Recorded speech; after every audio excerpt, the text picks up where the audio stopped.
Hello दोस्तों, आप सभी का स्वागत है आपके अपने चैनल जॉब जॉय में। तो दोस्तों, एसएससी एमटीएस 2024 की आंसर की का वेट कर रहे अभ्यर्थियों के लिए बहुत बड़ी ब्रेकिंग न्यूज़ है। बहुत बड़ी अपडेट एसएससी की तरफ से निकल के सामने आ रही है। तो दोस्तों, क्या अपडेट रहने वाली है और दोस्तों आपकी आंसर की कब तक जारी हो सकती है, उस सब के बारे में हम डिटेल में इस वीडियो में बात करने वाले हैं। साथ ही हम बात करेंगे एक्सपेक्टेड सेफ स्कोर के बारे में और दोस्तों आपका रिजल्ट यहां पे कब तक जारी हो सकता है, उन सब के बारे में इस वीडियो में बात करेंगे। तो दोस्तों, पूरी जानकारी के लिए वीडियो को बिल्कुल भी स्किप ना करें, वीडियो को अंत तक जरूर देखें।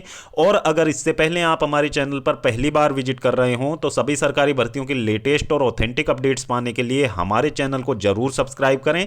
साथ ही बेल आइकन को भी प्रेस कर लें जिससे आने वाली वीडियोस की नोटिफिकेशन आपको समय पर मिलती रहे। तो दोस्तों, फाइनली एसएससी ने जो एसएससी एमटीएस की एग्जाम से रिलेटेड जो आंसर की से रिलेटेड जो लिंक है उसको यहां पे अपडेट कर दिया है। यानी कि आपकी जो एग्जाम यहां पे समाप्त हुई थी एसएससी एमटीएस की, तो दोस्तों वो तो 14 नवंबर को समाप्त हो गई थी।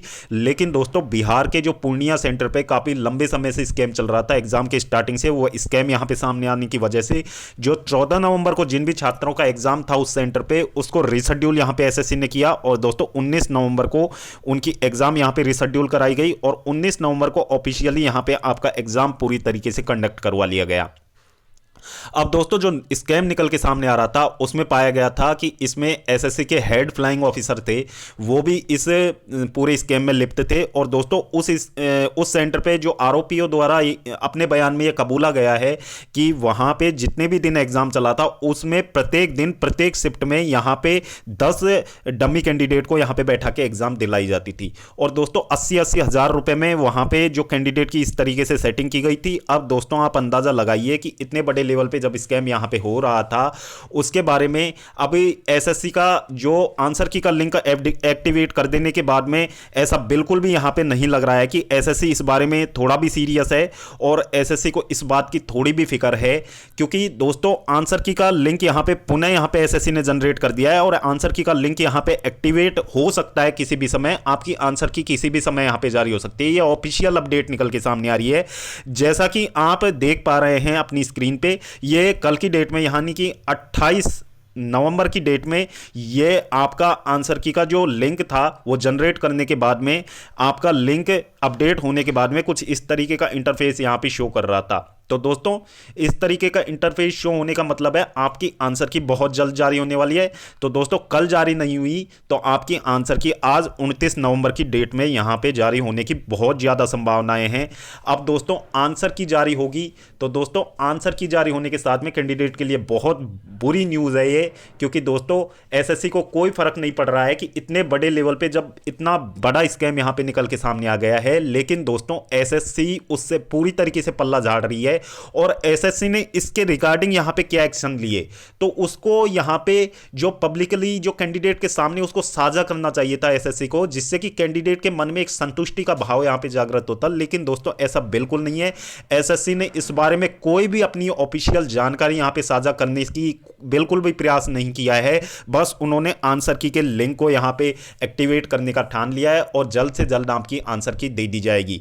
अब दोस्तों इसमें पढ़ने वाले छात्रों का सीधा सीधा यहां पे नुकसान हो गया है। क्योंकि दोस्तों इसमें इतने बड़े लेवल पे जब किसी एग्जाम में चीटिंग हो जाती है तो दोस्तों उस एग्जाम में कट ऑफ जो पढ़ने वाले स्टूडेंट्स हैं उनकी कट ऑफ से हमेशा ज़्यादा चली जाती है। अब दोस्तों बात कर लेते हैं आंसर की का लिंक जो जनरेट हो चुका है ये कब तक यहां पे एक्टिव हो सकता है। तो दोस्तों आंसर की का लिंक कल कयास लगाए जा रहे थे कि कल की डेट में यहां पे एक्टिव हो जाएगा। लेकिन दोस्तों आंसर की का लिंक 28 तारीख की डेट में जो एक्टिव नहीं हो पाया है, तो दोस्तों अब लग रहा है ये 29 नवंबर की डेट में आपका एक्टिव हो जाएगा। तो किस समय के बीच में आपका आंसर की का लिंक एक्टिव हो सकता है, तो दोस्तों अभी तक का जो देखा जाए तो एसएससी की मेनली आंसर की का लिंक है वो 3 बजे के बाद यहां पे हमेशा एक्टिव होता है। तो दोस्तों ज्यादातर एसएससी का जो आंसर की का लिंक है वो 5 से 7 बजे के बीच में यहां पे ज्यादातर एक्टिव हो जाता है। तो दोस्तों उम्मीद लगाई जा रही है कि आज 29 नवंबर की डेट में आज आपका 5 से 7 के बीच में आपका आंसर की ऑफिशियली यहां पे लिंक एक्टिव हो जाएगा और सभी कैंडिडेट अपनी आंसर की यहां पे चेक कर पाएंगे ऑफिशियली। लेकिन दोस्तों आंसर की आने के साथ ही कैंडिडेट की जो उम्मीदें थी एसएससी से कि एसएससी इतने बड़े लेवल पे जो स्कैम चल रहा था उसके रिगार्डिंग कोई यहाँ पे ठोस कदम उठाएगा, तो दोस्तों वो उम्मीदें पूरी तरीके से धूमिल हो चुकी हैं, क्योंकि दोस्तों अब नहीं लग रहा कि एसएससी इस बारे में बिल्कुल भी कुछ सोच रहा है और कोई पुख्ता ठोस कदम यहां पे उठाएगा। क्योंकि दोस्तों जब ऐसी चीजें कंडक्ट होने लग जाती हैं और जब विभाग की तरफ से ही ऐसा रवैया देखने को मिलता है तो आने वाली एग्जाम्स में उस चीज को बढ़ावा मिलता है, और आने वाली बड़ी एग्जाम्स जैसे कि आपका सीजीएल हो गया, आपका सीएचएसएल हो गया, तो दोस्तों इतनी बड़े लेवल की एग्जाम्स में भी इस तरीके के स्कैम होना स्वाभाविक है। तो यह सभी कैंडिडेट के लिए बहुत बुरी न्यूज़ है, क्योंकि दोस्तों ऐसा बिल्कुल भी नहीं होना चाहिए था।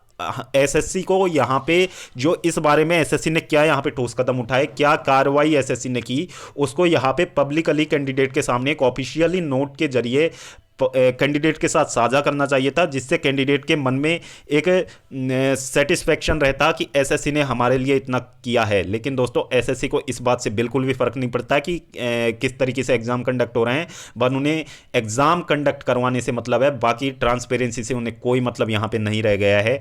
तो दोस्तों अभी भी यदि एसएससी ऑफिशियल्स चाहे तो इसके बारे में कोई ऑफिशियल नोटिफिकेशन निकाल सकता है, इसके बारे में कोई एक ऐसी न्यूज़ कैंडिडेट को दे जिससे कि लगे कि वाकई में थोड़ी बहुत ट्रांसपेरेंसी अभी बची हुई है एसएससी में।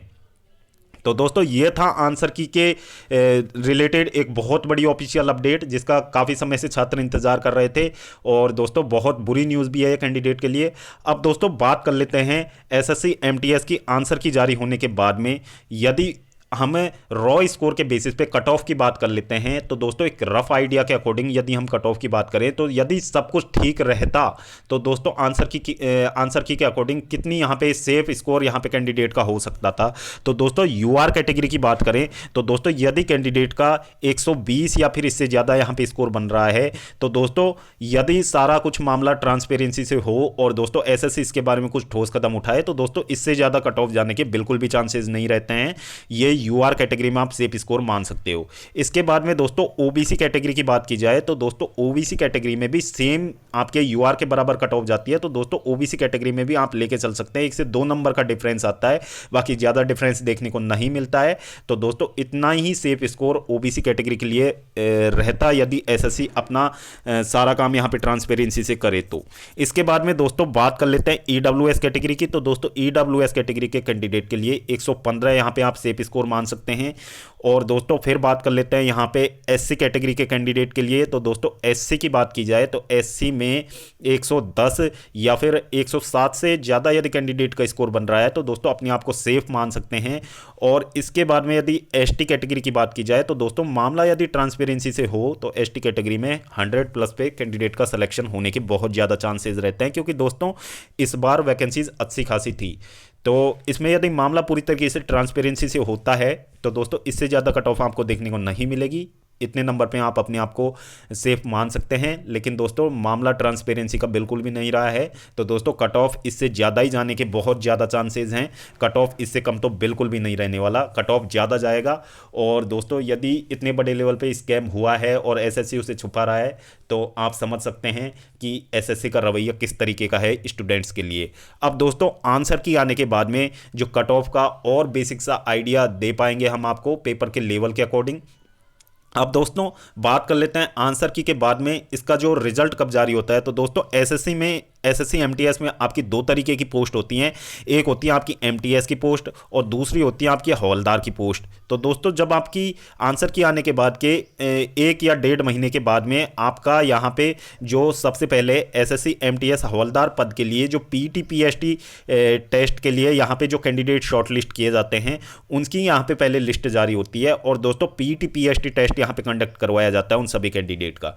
तो दोस्तों पीटी पीएसटी टेस्ट यहाँ पे कंडक्ट होने के बाद में जब आपका पीटी पीएसटी टेस्ट यहाँ पे पूरी तरीके से कंडक्ट हो जाता है, उसके बाद में दोस्तों 1 या 1.5 महीने का समय उसके बाद में भी लगता है। और दोस्तों उसके बाद में आपकी ऑफिशियल यहाँ पे जो मेरिट लिस्ट यहाँ पे जारी की जाती है, जिसमें जिन भी कैंडिडेट का नाम होता है दोस्तों वो फाइनली डॉक्यूमेंट वेरिफिकेशन और मेडिकल एग्जामिनेशन के लिए बुलाए जाते हैं। तो इस तरीके से आपका ये सारा प्रोसेस यहाँ पे कंप्लीट होता है। तो दोस्तों आप लगा के चलिए जो पीटी पीएसटी टेस्ट के लिए जो लिस्ट आपकी जारी होगी, यदि आंसर की अब आ जाता है तो दोस्तों पीटी पीएसटी टेस्ट के लिए जो आपकी लिस्ट जारी होने वाली है, तो दोस्तों आप जनवरी में अंदाज़ा लगा सकते हैं, जनवरी में आपकी पीटी पीएसटी टेस्ट के लिए लिस्ट जारी हो जाएगी। उसके बाद में दोस्तों आपका पीटी पीएसटी यहाँ पे कंडक्ट होने के बाद में जब आपके फाइनल रिजल्ट की यहाँ पे बात की जाए, तो दोस्तों फाइनल रिजल्ट की बात करते हैं तो दोस्तों मार्च के स्टार्टिंग में आपका फाइनल रिजल्ट यहाँ पे एसएससी जारी कर सकता है। तो दोस्तों ये था एसएससी एमटीएस 2024 की आंसर की से रिलेटेड एक बहुत बड़ी ऑफिशियल अपडेट, जिसका इंतजार छात्र काफ़ी समय से कर रहे थे। और दोस्तों रिजल्ट कब आ सकता है, सेफ स्कोर क्या रह सकता है, वो सब कुछ हमने आपको इस वीडियो के माध्यम से डिटेल में बताने में पूरा प्रयास किया है। तो दोस्तों वीडियो देखने के लिए धन्यवाद। वीडियो पसंद आई हो तो वीडियो को लाइक करें और अपने दोस्तों के साथ जरूर शेयर करें। और दोस्तों यदि आप हमारे चैनल पर पहली बार विजिट कर रहे हों तो सभी सरकारी भर्तियों के लेटेस्ट और ऑथेंटिक अपडेट्स पाने के लिए हमारे चैनल को जरूर सब्सक्राइब कर लें, साथ ही बेल आइकन को भी प्रेस करें जिससे आने वाली वीडियोस की नोटिफिकेशन आपको समय पर मिलती रहे। तो दोस्तों इस वीडियो में फिलहाल इतना ही, जल्द मिलते हैं एक और नई सरकारी भर्ती की लेटेस्ट और ऑथेंटिक अपडेट के साथ। तब तक के लिए स्वस्थ रहें, तंदुरुस्त रहें और अपनी फ्यूचर एग्जाम्स की प्रिपरेशंस को जारी रखें।